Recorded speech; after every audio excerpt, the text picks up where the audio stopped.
Sa loob ng bahay na ito, hindi pangkaraniwang halaman ang itinatanim. Dahil ang nabisto ng mga otoridad, pinapalago pala rito ang marijuana. Kung makikita ninyo, yung buong unit na 2-bedroom ay ginawang taniman ng marijuana.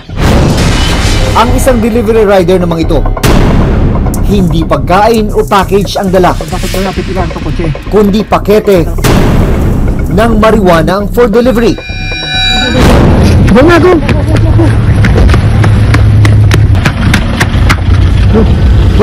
Ang maaksyong operasyon, abangan mamaya. May marijuana pa. Pero may mga nagsusulong na gawing legal ang paggamit ng medical marijuana sa bansa. Lunas daw ito sa ilang karamdaman. Talagang lifesaver sa kanya yung cannabis kasi talagang yun yung nagbigay ng buhay sa kanya, na yung quality of life na hahanapin ng isang Panahon na nga ba para gawing legal ang paggamit ng medical marijuana? Sa cellphone video na ito nakuha sa bayan ng Luzon, Masbate, makikita ang buwis buhay na pagtawid sa ilog gamit ang isang kableng tulay ng ilang guro ng Bonifacio Elementary School. Isang maling yapak, pwede silang mahulog at mapahamak. Makatawid kaya sila ng ligtas sa kabilang tulay? Kung sakaling mahulog po talaga, ma'am, siguradong patay po talaga kasi masyadong malakas yung agos ng tubig po. Sa Angat, Bulacan naman, idinarain ng mga residente ang nasirang tulay sa kanilang lugar. Sa mga panahong malakas ang alon, hindi sila makatawid sa ilog. Noong 1990s, may konkretong tulay dito na dinurugtong yung dalawang barangay sa town proper ng bayan ng Angat. Pero nang manalasa yung Typhoon Ulysses noong November 2020, nawasak itong konkretong tulay.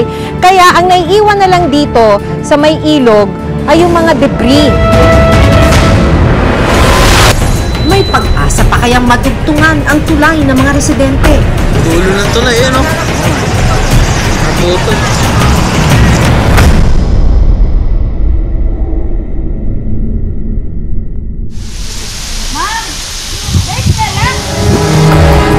Lampas tao ang lalim ng ilog at malakas ang agos.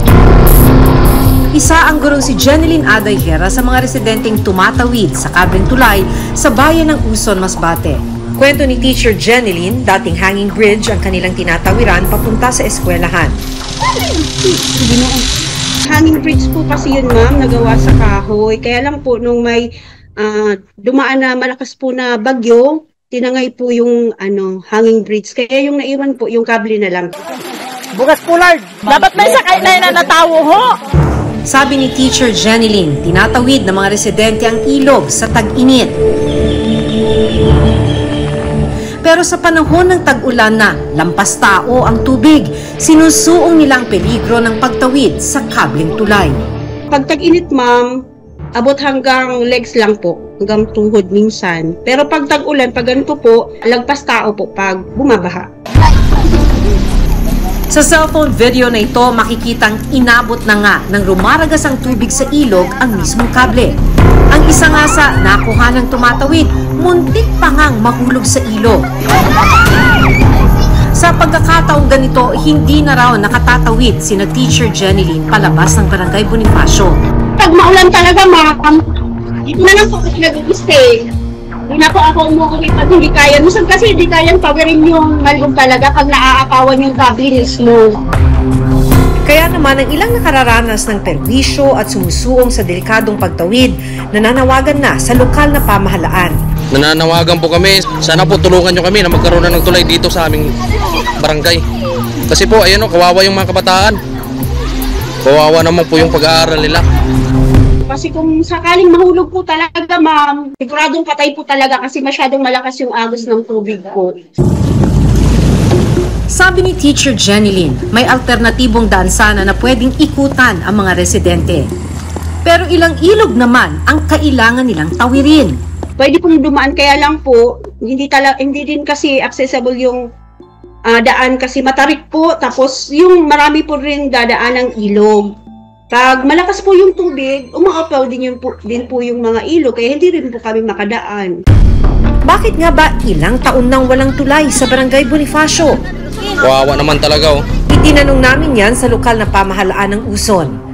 Yung cable doon, that's parang residue nung nasira na Hanging Bridge and Monkey Bridge. We were clear with the constituents of Bonifacio na it will be just footbridge, pang tao lang. And here comes, they requested na kung pwede yung motor nila with all the heavy loads. Finorce naman kasi nila. Here comes a bagyo na super lakas. So, hinampas po yung, so to speak, Monkey Bridge. Kaya ngayon, naging kable na lang po siya. Tatanong ko din po yan sa tao kung gusto nila na i-cut na lang po yung kable. Kung talagang sa kita nila, it endangers their life. Wala pa man po kami napapalitaan na namatay during sa pag-cross ng kable. Pero bibigyan po natin sila ng oportunidad na pumili kung ano ang best po sa kanila. Last year, former mayor and the mayor now, which is my parents, pumunta man po sila explaining that we will try our best for the construction of the bridge.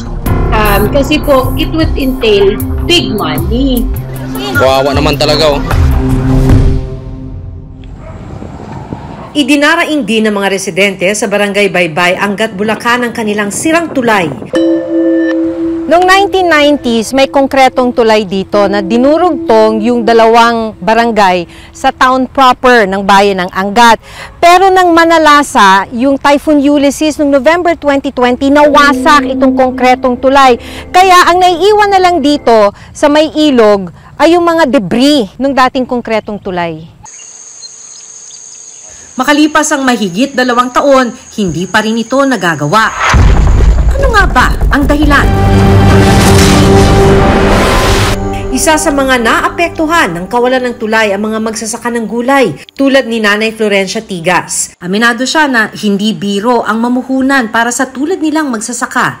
Ano ba yung mga hamon na kinakaharap nyo po bilang isang nagtatanim ng gulay sa pagtanim pa lang at sa gastos? Ay, yun nga ho. Minsan nagkakautang-utang pa nga ho eh.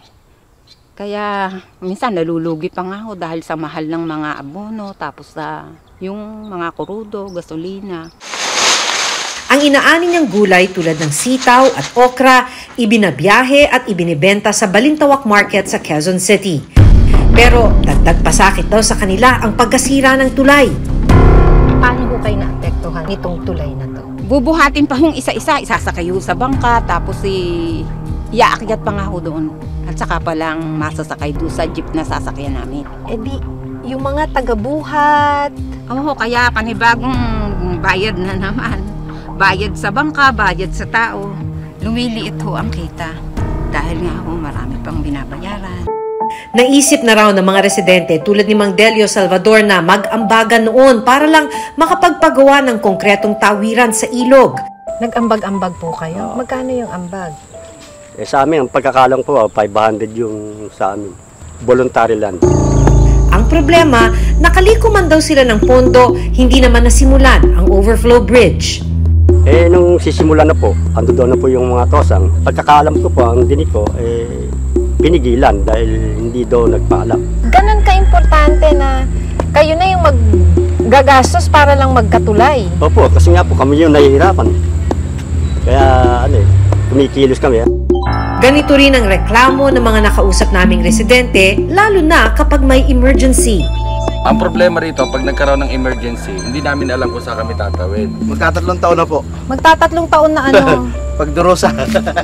Para maibsan pansamantala ang pagdurusa ng mga residente, nagpatayo ang lokal na pamahalaan ng Angat ng kawayang tulay at nagtambak ng lupa. Dati para makatawid yung mga residente, kailangan nilang magbangka. So ang isa sa mga naisip na pansamantalang solusyon, itong tulay na gawa sa kawayan. Nakadugtong ito dun sa tambak ng lupa, kalahati nitong ilog. Ang kinakatakot nila, syempre, pag dumating uli yung mga malalakas na ulan, mawawash away lahat to, maaanod, at mawawala na naman sila ng tawiran. Para mas maging easy access, kahit pa paano medyo nakapaglalakad sila ng makarating po rito ng mas safe na ma'am. So parang ilang linggo lang din yan, Mayor. Mas masisira na naman. Ma'am, hindi ko kaya ipangako. Pero siyempre kami, on our part, responsibilidad namin kung paano namin mapapagangi yung kalagayan ng mga mamamayan namin. Sa ngayon, malaking tulong ang kawayang tulay para sa mga tulad ni Alicia May Plasabas na tumatawid sa ilog para makapasok sa eskwelahan. Tingin ko po medyo safe naman po yan kasi po nakakatawid naman po yung ibang tao. Pero po kapag po lumaki yung ilog, masisira din po. Sabi ni Mayor Joar Bautista, 100 milyong piso ang kailangang pondo para makapagpatayo ng konkretong tulay sa Barangay Baybay. Talagang hindi kakayanin ng pondo ng munisipyo na mapondohan to, mapagawa to. Dahil magkano aabot? Right now, rough estimate na sa more than 100 million. Yun ang estimate ng DPWH. Imposible ma'am na mapondohan ng local government namin. Kung tutuusin, may alternatibo sanang daan ng mga residente ng Barangay Baybay at Laug palabas sa bayan. Ang sabi ng mga residente rito, nasa 6 na taon pa lang mula nang maitayo itong dike na to. Pero nitong January, pagkatapos ng ilang araw na walang tigil na ulan, bumigay yung ilang bahagi ng dike. Isa lang to dun sa mga nasirang bahagi ng dike, kaya hindi na madaanan. Ito pa naman, yung alternatibo sanang daan ng mga residente simula nung masira yung tulay sa kabilang banda ng barangay. Sakop ang dike ng bayan ng North Zagaray, Bulacan. Paliwanag ng Department of Public Works and Highways o DPWH Bulacan, ang nangyaring flash flood noong nakaraang buwan ang sumira sa ilang bahagi ng dike. Flash flood ang nangyari because of the heavy rainfall. So, nag-spill lang ng water, excess water from that dams. Kaya nagkaroon ng parang pinaka-flash flood along this river, Angat River. Kaya naapektuhan itong slope protection project namin. Sabi ng ahensya, naipatayo nila ang dike sa ilalim ng flood control project na pinondohan ng 97 million pesos. Ang naging problema dito ay na-scar yung ilalim ng river, naapektuhan yung ilalim ng structure. So, kung naapektuhan na yung ilalim ng structure, talagang bibigay hanggang itaas siya. Gagawa naman natin ng paraan para magkaroon siya ng pondo at ma-rehabilitate and repair namin yung structure. Sa pagkasira ng tulay at dike, isang bahagi ng ilog ang binuksan ng LGU ng Angat para magsilbing alternatibong daanan ng mga sasakyan papasok at palabas sa Barangay Laug at Baybay. Ma'am, naggawa ko ng detour dito ma'am, na nakakatawid naman may mga sasakyan dito sa kabila rito ma'am. Na on my own pocket, ginawa ko na ma'am na yung makatawid sila for the meantime ma'am. Sa ngayon, hindi na uubusan ng pag-asa ang mga residente na darating ang panahon, konkreto at permanenteng solusyon ang magiging tugon sa halos 3 taon na nilang hinaing. Mas komportable po sana kung masisimulan yung tulay. Mas mahusay po. Talagang napakahalaga ho ang tulay para sa amin. Ako si Maki Pulido at ito ang Reporter's Notebook.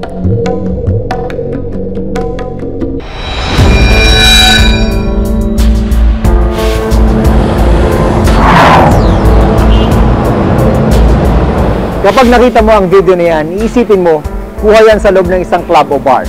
Pero ang totoo, kuha yan sa loob ng isang condominium unit sa Taguig City. Ang nangyari, nabisto ng mga pulis na sa loob ng unit, may mga tanim pala ng marijuana.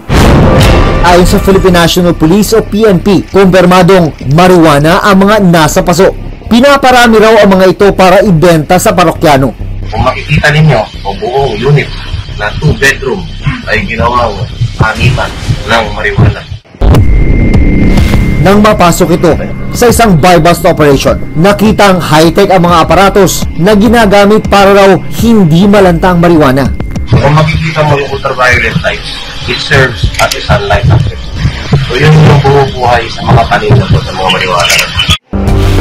Ipinagbabawal ang pagtatanim at paggamit niyan sa Pilipinas. Sang-ayon na rin sa Comprehensive Dangerous Drugs Act. Tansya ng mga pulis, nasa 2.2 million pesos ang halaga na nakumpiskang marijuana sa loob ng bahay. Nagsusupply daw sila sa ilang drug dealer sa Makati City, Taguig City at Calabarzon. Ang suspect, retiradong miyembro pala ng US Air Force. It was just a hobby level. What's the purpose? I was bored. It's something to do. Nakakulong ngayon ang suspect at nahaharap sa kasong paglabag sa Dangerous Drugs Act. Ang mga dealer ng marijuana, sumabay na rin sa teknolohiya.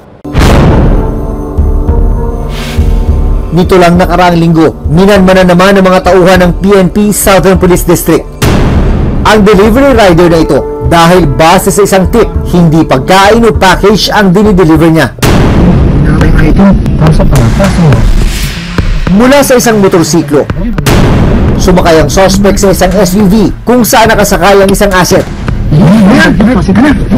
At nang makumpirma ang hinala,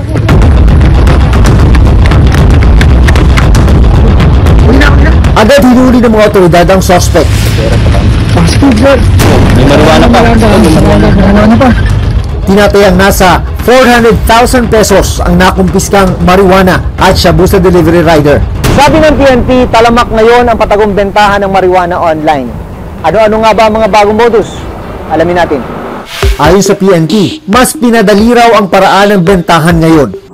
Gamit lang ang isang messaging application sa ilang social media accounts. Makabibili ka na ng marijuana online.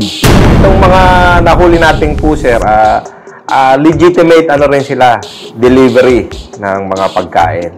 So, during the course ng pagde-deliver, magta-transaction din sila. So, sabay nilang ihahatid yung pagkain at the same time, idadaan naman nila yung droga dun sa nag-order o customer nila.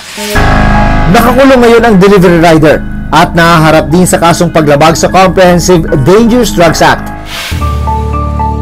Illegal man ang paggamit ng marijuana sa bansa ngayon. May mga nagsusulong na panahon na para payagan o gawing illegal ang medical use ng marijuana. May mga pruweba raw kasi na nakakapagpagaling ito sa ilang sakit. Bukan mo ikaw? Hindi pa. Ano gusto mo? Hindi ko ng gamot. Ha? Sa cellphone video na ito, makikita ang panginginig ng katawan at hirap sa paghinga ng 9 na taong gulang na si Miracle. Hindi niya tunay na pangalan. Ano nga ba ang kondisyon ng bata? Kwento ng kanyang ina na si Mary Jane, hindi niya tunay na pangalan. Wala pang 1 buwan mula nang ipinanganak si Miracle. May mga nakita na silang kakaiba sa anak. At matapos magpatingin sa doktor, nakumpirmang may cerebral palsy spastic quadriplegia o ang pinakamalalang klase ng cerebral palsy si Miracle. Bukod dito, meron ding epilepsy si Miracle. Yung usual na sakit na, nagsisisure, tumitirip yung mata, nagbabayolet, and then, talagang wala na siyang, hindi na siya humihinga. Yun kasi yung madalas namin nakikita sa kanya, and then, wala siyang inuubo, parang hindi niya kaya lumunok. Dagdag pa sa pangamba ni Mary Jane, ang pagkakaroon ng seizure disorder ni Miracle. Wala pa siyang 1 month old nung first seizure niya, na hindi naman namin alam na sakit na pala siya, na hindi naman namin ina-expect na yun na yung mangyayari sa kanya. Pero hindi raw tumitigil si Mary Jane sa paghahanap ng paraan para maibsan ang nararamdamang sakit ng anak. Hanggang sa madiskubre niya ang marijuana o cannabis oil na mabibili online. Parang siyang kagaya ng mga vitamins. Wala ka nang kailangan pang gawin kundi ipainom na lang sa bata. Nabibili ko siya through black market kasi black market na lang talaga yung makukuhanan mo ngayon. Susunod! 8 drops for 8 hours. Imamassage mo sa bibig niya para mag-set out ng malunok niya. Iti-take mo lahat ng risks para sa anak mo. Talagang para magkaroon siya ng maibigay mo yung buhay na gusto mo para sa kanya. Yung buhay na pinapangarap mo sa kanya.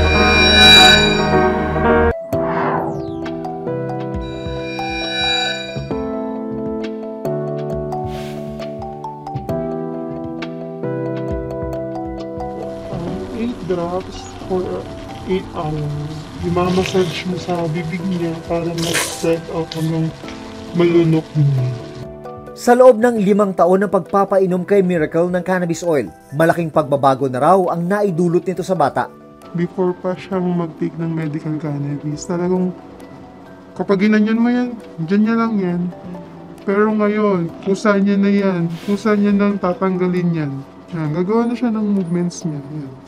5,000 to 7,000 pesos nabibili ang isang bote ng cannabis oil na pinaiinom kay Miracle na tumatagal ng halos 3 buwan.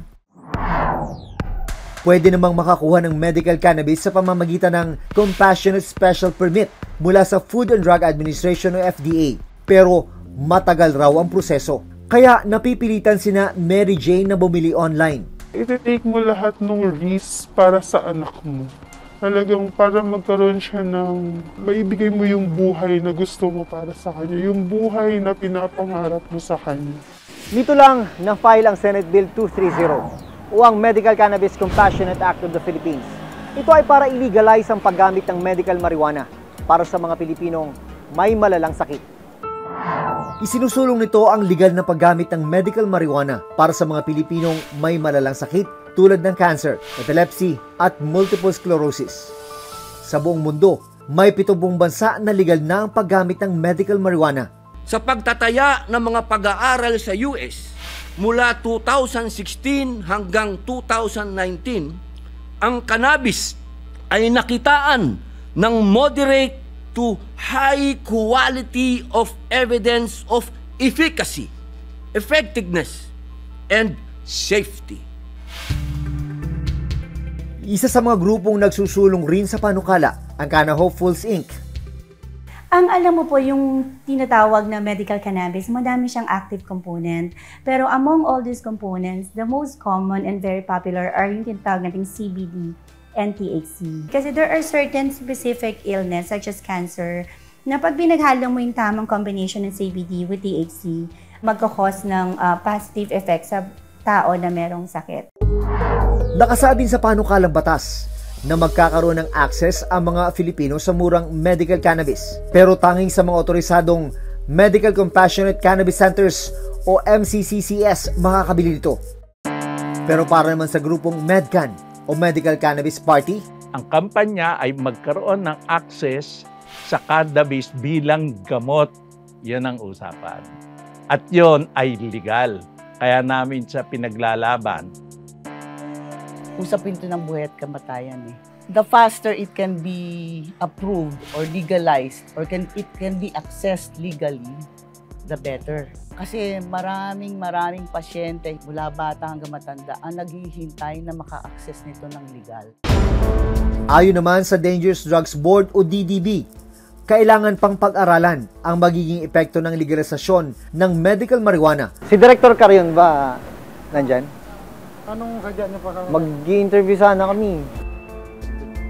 Sinubukan namin kunin ang reaksyon ng Philippine Drug Enforcement Agency at Dangerous Drugs Board, pero hindi raw muna sila magbibigay ng statement sa ngayon.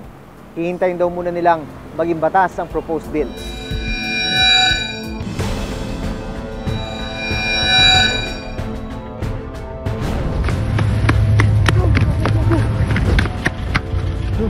Uli na. Speed, sir. May marijuana pa. Marijuana pa. Matagal ng issue ang legalisasyon ng medical marijuana sa bansa at ngayong muling isinusulong ito. Dapat ay masigurong maayos ang implementasyon nito para hindi ito maabuso. Para kay Miracle at Mary Jane, ito ang nakikita nilang sagot para mabigyan sila ng bagong pag-asa. Ako si Maki Pulido. Ako si Jun Veneracion at ito ang Reporter's Notebook.